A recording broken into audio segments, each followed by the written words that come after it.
In the tranquil suburb of Oakwood, a spacious house with an impeccably maintained garden stood out from the rest.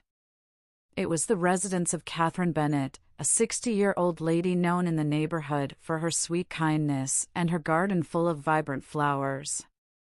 But the joy of colors in her garden contrasted with the sadness of the silence in her home. John and Lily, her children, had moved away years ago, and the visits that used to be frequent became rare and eventually ceased. Sitting in the old armchair in the living room with a cup of tea in her hand, Catherine stared fixedly at the family portrait on the fireplace. The youthful smiles of John and Lily alongside Catherine's late husband seemed to belong to another life. "John, Lily, where are you, my dear ones?" Catherine whispered, her voice trembling, her eyes clouded with tears. A ringtone interrupted the silence. Catherine answered, hoping it was one of her children. "Mom, it's me, John," the voice on the other end of the phone announced, and the relief in Catherine's voice was palpable. "Oh, John. It's been so long since I heard your voice." "We've missed you, Mom," John replied with a rehearsed tone. "Lily and I have been thinking we need to spend more time with you. We're considering a visit. What do you think?" Catherine felt a flicker of joy. "Oh, that would be wonderful, my dear. I can't wait." As she hung up the phone, Catherine's smile brightened the room. She had no idea that phone call would be the beginning of a series of events that would change her life forever. On a cold, dark autumn night, the headlights of a car illuminated the entrance to Catherine's house. John and Lily, both wearing concerned expressions, stepped out of the vehicle and walked up to the front door. Lily, the younger of the two, with perfectly applied makeup to hide the marks of time, looked at John with a doubtful expression. "Do you think she'll believe us?" she whispered nervously. John, older and with deep lines of worry on his face, looked at Lily, his gaze stern yet determined. "She has to believe us, Lily. We have no other choice." They knocked on the door and were greeted by Catherine's radiant smile. "John." "Lily," she exclaimed, embracing both warmly. "Come in, I've prepared dinner." During dinner, John and Lily filled the old house with laughter and stories of their lives in the big city. They talked about their jobs, friends, and even the difficulties they were facing. But they left out the crucial part of their lives, their desperate financial situation. In the following days, John and Lily's visits became frequent. They helped Catherine with household chores, brought gifts, and made all kinds of gestures that fueled Catherine's hope of having her children back. "Mom," John began one evening, "Lily and I have been talking. We miss you, and we think you miss us too. How about selling this house and coming to live with us in the city?" Catherine, surprised by the suggestion, looked at her children, tears of joy welling up in her eyes. She could hardly believe what she was hearing. The possibility of living with her children again was all she wanted. However, she had no idea that her dreams were about to turn into a nightmare. For days, Catherine pondered over John and Lily's proposal. She loved her house, but the idea of living with her children, seeing their faces every day, and sharing their lives filled her with emotion. Finally, one night, she made a decision. "John, Lily, I've thought a lot about what you said," Catherine began, her voice trembling. "And I've decided to sell the house and come live with you." The siblings exchanged furtive glances, their faces masking the satisfaction they felt. "Oh, Mom, we're so happy," Lily exclaimed, getting up to hug Catherine. "You'll love the city, I'm sure." With the decision made, things moved quickly. The house was put up for sale and, to Catherine's surprise, it sold in no time. She found herself surrounded by boxes, her belongings being packed for the move. While packing her photo albums, Catherine felt a twinge of sadness bidding farewell to the house that had been her home for so many years. "I'm going to miss this place," she said softly, caressing the frame of an old photograph. "Don't worry, Mom," John said, putting a comforting arm around her shoulders. "You'll love the city. And most importantly, we'll all be together." At that moment, Catherine didn't notice the complicit look exchanged between John and Lily. She was far from imagining the true intention behind their comforting words. The big move finally happened. Catherine, with a mix of excitement and nervousness, said goodbye to her house and the neighborhood she loved so much. John and Lily welcomed her into their car and took her to the big city. "Hey, Mom, you'll love the view from our apartment," Lily said, trying to lighten the heavy atmosphere. "And the parks, the shops, everything will be new and exciting."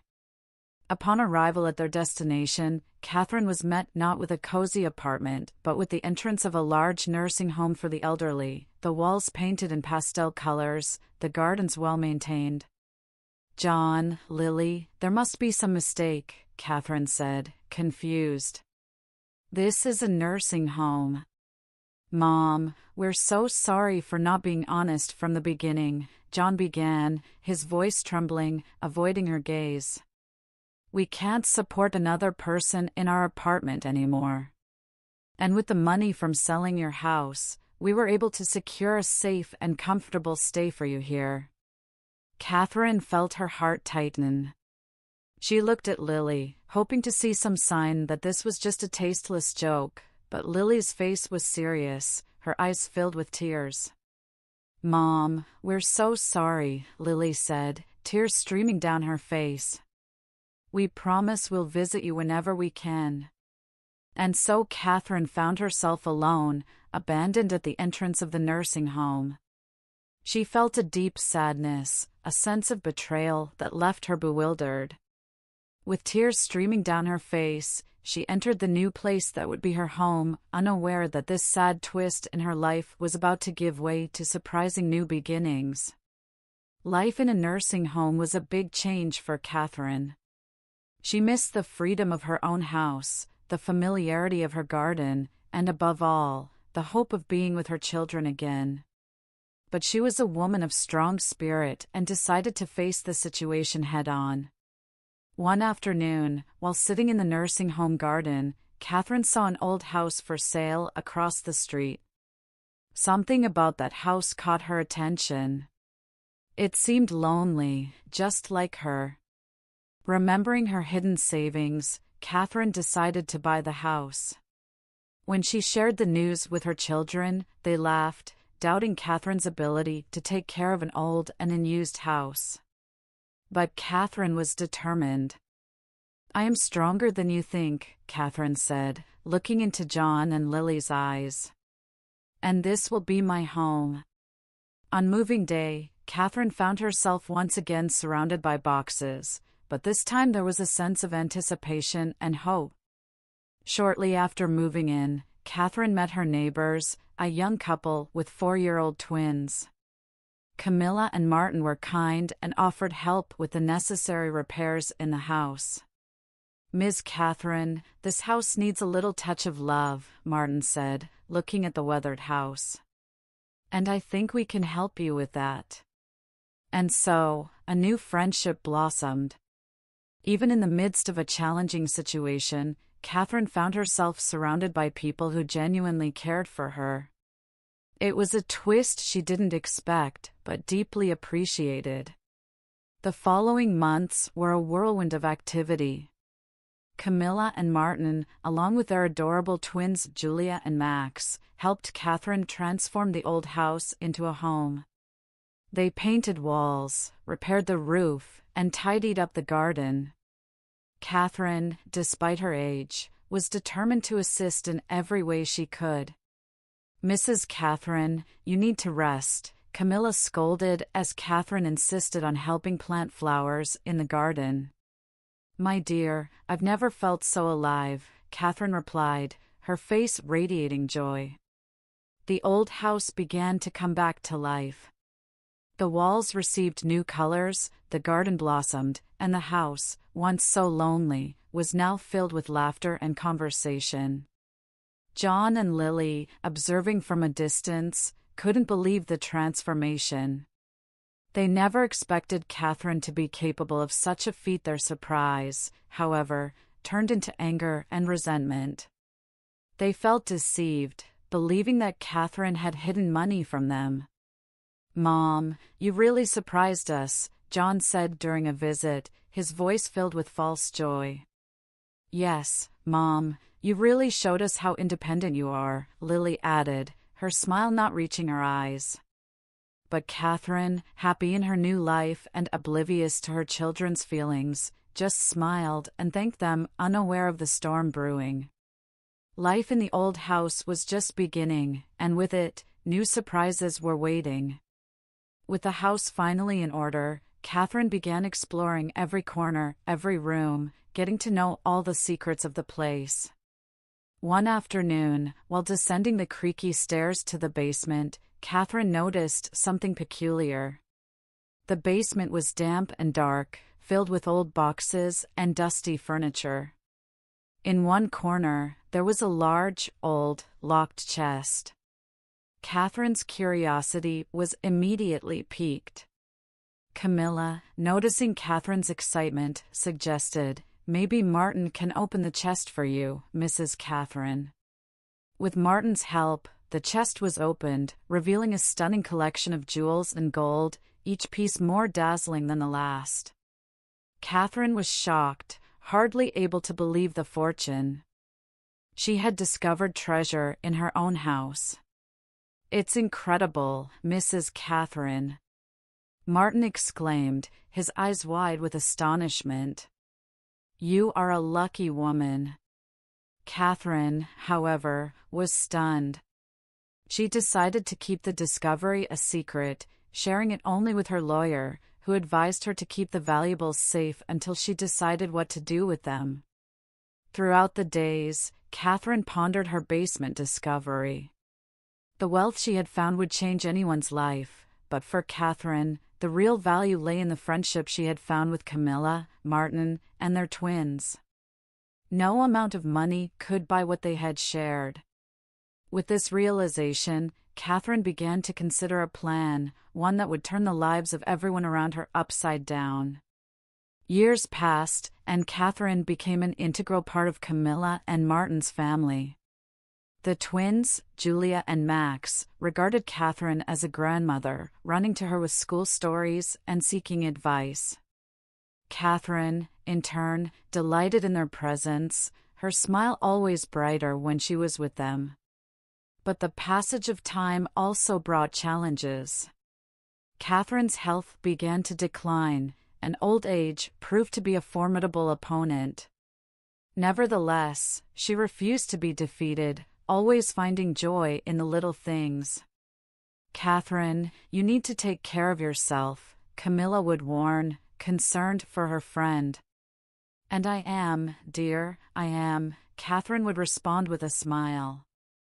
"I am surrounded by people I love, and that's all that matters." Life continued, filled with laughter and memories. The family Catherine found in Camilla, Martin, and their children was a gift she never expected but was infinitely grateful for. Meanwhile, John and Lily remained obsessed with their mother's wealth, convinced that she was hiding a fortune. They made plans to ensure that this wealth would end up in their hands, unaware of the treasure Catherine had discovered in the basement. Then, on a cold winter night, Catherine, sitting in her favorite armchair gazing at the flickering fireplace, made a decision. She called her lawyer and began planning her will. The choices she made that night would be the final and most surprising chapter of her life. Catherine's health continued to deteriorate over the months. Although sadness hung over the house, Catherine insisted on maintaining her smile, cheering up Julia and Max with her stories and assuring Camilla and Martin that she was okay. "You are the family I've chosen," she would say, holding their hands, "and I couldn't be more grateful." One day, when John and Lily came to visit, the tension was palpable. They noticed their mother's frailty, and although they were emotionally distant, the reality of the situation hit them like a gut punch. The last days. "Mom, you should be in a hospital," John said, trying to keep his voice steady. Lily nodded, avoiding her mother's gaze. "No, my dear," Catherine replied, looking at them with tired yet determined eyes. "This is my home, and it's where I want to spend my last days." John and Lily's visit was brief and awkward. When they left, a strange calm settled over the house. Catherine looked at them through the window, an unmistakable sadness in her eyes. "I hope they find happiness someday," she whispered to herself. "They deserve it despite everything." That would be Catherine's final encounter with her children. She somehow knew that time was running out, but she wasn't afraid. She had her family, Camilla, Martin, Julia, and Max, and she had her final plan, a plan that would bring justice and balance to everyone. The end came gently for Catherine. On a cold winter morning, she took her last breath with Camilla holding her hand. The loss was felt by everyone in the neighborhood. The kind lady who had brought so much warmth to their lives was gone. "I promise to take care of everything, Catherine," Camilla murmured, feeling a mixture of sadness and determination. "Rest in peace." John and Lily received the news with a strange mix of sadness and relief, sadness for the loss of their mother, relief for the prospect of the inheritance they believed was theirs. The community came out in full force for Catherine's funeral. Camilla and Martin, alongside Julia and Max, received condolences from friends and neighbors, all bringing stories of how Catherine had touched their lives. At the end of the funeral, a serious-looking lawyer approached the family. "I am David Lesh, Mrs. Catherine's attorney," he said, handing them sealed envelopes. "She requested these to be delivered after the funeral. There will be a reading of the will next week." Everyone's eyes widened at the mention of the will. Camilla and Martin looked at each other, while John and Lily could hardly hide their anticipation. "Thank you, Mr. Lesh," Camilla said, accepting the envelopes with a nod. And so, with Catherine's passing, a new series of events was set in motion. Catherine's final move was just beginning to unfold, promising to shock everyone with its final revelations. In the days following the funeral, Camilla and Martin, along with Julia and Max, reminisced about their memories of Catherine. The house felt empty without her presence, every corner reminding them of the love and warmth she had brought into their lives. The sealed envelope that David Lesh had handed to them sat on the dining table, a constant reminder of Catherine's final message. Finally, one evening, Camilla decided to open it. "Dear family," the letter began, written with Catherine's shaky handwriting. "If you are reading this, then I have already departed. But don't be sad. The will. Remember the laughter, the stories, and the shared meals. That is what truly matters," Catherine continued in the letter, expressing her love for all of them and how grateful she was to have them in her life. At the end, there was a reference to the will. "As for the will, you will find out everything during the reading," she wrote. "But know that I tried to do what I believe is fair. And Martin, you were my salvation and family when I needed it the most. Julia and Max, you were the joy that brightened my last years." The family finished reading the letter, their eyes filled with tears. Catherine's love for them was evident in every word. But what did she mean by "what I believe is fair"? The day of the will reading was approaching. Curiosity hung in the air, but so did a sense of apprehension. Catherine's final wishes were about to be revealed, and no one could predict what would come next. The office of esteemed lawyer David Lesh was filled with people on that particularly hot summer afternoon. Tall, expansive windows allowed golden rays of sunlight to bathe the room, casting long shadows on the polished wooden floor. Camilla and Martin, John and Lily, along with a few other community members who considered themselves close enough to Catherine to be present, were seated in leather chairs that creaked at the slightest shift in weight. The hum of the air conditioner was the only audible sound, a tense symphony of expectation hanging in the air thick like fog. At the center of the room, David Lesh stood behind a dark mahogany desk, sunlight reflecting off its polished surface and accentuating the grave expression on his face. He picked up the thick envelope, Catherine's will, and everyone held their breath, waiting for him to speak. "Ladies and gentlemen," David Lesh began, his voice filling the room, echoing off the stone walls. "I am here to perform a duty of utmost importance and sensitivity, to read the last will and testament of our esteemed Catherine Bennett."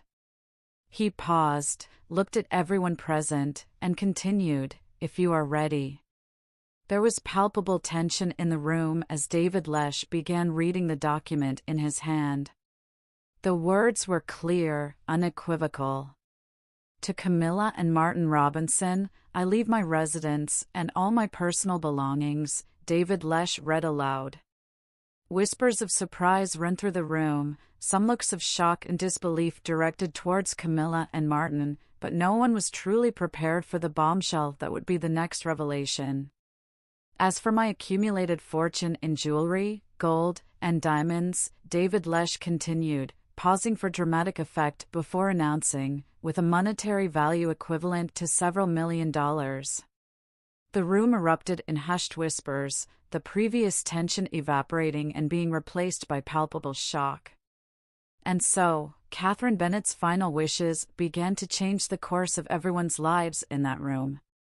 "Exactly half of my fortune," David Lesh's voice echoed through the room, adding weight to the following words, "shall be generously donated to the Pine Grove Elderly Home, the place where, under different circumstances, I would have spent my last days." John and Lily swallowed hard, each word of their mother's will undoing the promise of an easy inheritance and carefree life. Looks of surprise and disbelief were exchanged, while Camilla and Martin shared glances, nodding in silent understanding of Catherine's intentions. David Lesh continued, this time with a trace of hesitation in his voice. "And the other half of my fortune," he paused for dramatic effect, his eyes sweeping the stunned faces in the room, "shall be designated for Camilla and Martin's children, the young Julia and Max." The silence that followed was almost deafening. The air was charged with surprise and shocking disbelief. John and Lily seemed to have lost all color, their dreams of quick wealth crumbling like a house of cards. Camilla and Martin, on the other hand, looked at each other, their eyes wide with incredulity as they tried to grasp the magnitude of Catherine's generosity. In the end, David Lesh concluded the reading, choosing his words carefully. Catherine had left a final message for her biological children, John and Lily. He paused, taking a deep breath before continuing, "I hope you find the happiness you seek. And remember, money is not the source of joy. True joy comes from the people we love and how we treat others.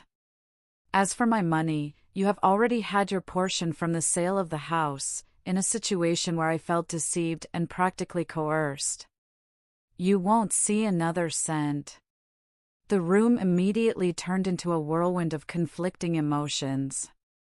John and Lily, with expressions of anger and frustration, stormed out of the room, the echoes of their departure still lingering in the air. Camilla and Martin were practically immobile, struggling to process Catherine's unexpected generosity. One thing, however, was clear: Catherine's final wish had turned everything upside down, and nothing would ever be the same again. John and Lily were furious. How dare Catherine leave the majority of the fortune to strangers and to an elderly home, they fumed. They considered themselves her children, regardless of how they had treated her in recent years. This isn't fair, John lamented to Lily as they settled into the car after the will reading. We are her children. We'll contest the will. That money should be ours. We'll contest the will, said John, his eyes gleaming with determination. She was senile. She didn't know what she was doing. Meanwhile, Camilla and Martin were in a state of shock. They had never expected to receive anything from Catherine, let alone a house and a fortune for their children. We can't accept this, Martin said, visibly shaken. She was our friend, not our benefactor. I agree, Camilla said. Martin replied, holding her hand, but maybe we can use this fortune to do something good, as Catherine would have wanted. As the storm brewed, Catherine's final will set the town into a frenzy. The following weeks promised to be filled with tension as the apparent heirs prepared for a battle that could change their lives forever.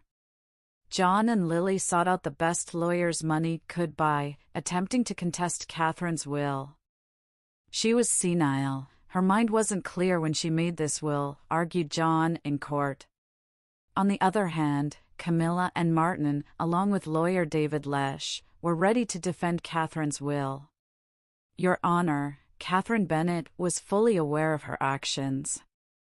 This entire claim is just an act of greed, David Lesh argued. The courtroom sessions were intense. Testimonies were heard, evidence was presented, and nerves ran high. Finally, the judge delivered the verdict. After considering all the evidence and testimonies, it is clear that Catherine Bennett was in full possession of her mental faculties when drafting her will. The attempt to contest it is therefore rejected. Silence fell in the courtroom as the decision was announced. John and Lily were shocked, while Camilla and Martin felt a mixture of relief and sadness. They knew that this fortune represented the last tangible reminder of their dear friend Catherine. It's not over, John snarled at Camilla and Martin as he left the courtroom. I'll take this to the Court of Appeals. Camilla simply nodded, holding Martin's hand. They knew there was still a long road ahead, but for now, justice had prevailed. Catherine's will would be fulfilled as she had wished. Despite their threats, John and Lily never managed to take the case to the Court of Appeals. The defeat in the local court had depleted their resources, and the realization that their greed had led them to lose the last connection with their mother hit them hard. They retreated from the town, fading into the shadows of their own lives. Camilla and Martin, on the other hand, dedicated themselves to honoring Catherine's legacy in the most meaningful way possible. They invested their children's inheritance in education and established a fund for scholarships for underprivileged children in the town. Catherine's house was renovated, becoming not only a home for the family but a symbol of Catherine's love and generosity. I don't know if we deserve all of this, Martin said one evening, watching their children play in the backyard. It's not about deserving, Camilla replied, pulling him close. It's about what we do with it. Catherine gave us a chance to make a difference, and that's what we're going to do. In the end, Catherine Bennett's story served as a reminder to the entire community. True wealth doesn't come from material possessions, but from the love and kindness we share with others. Her memory continued to live on, not only in the beautifully restored house or the scholarships granted, but in the hearts of those she touched with her generosity and love.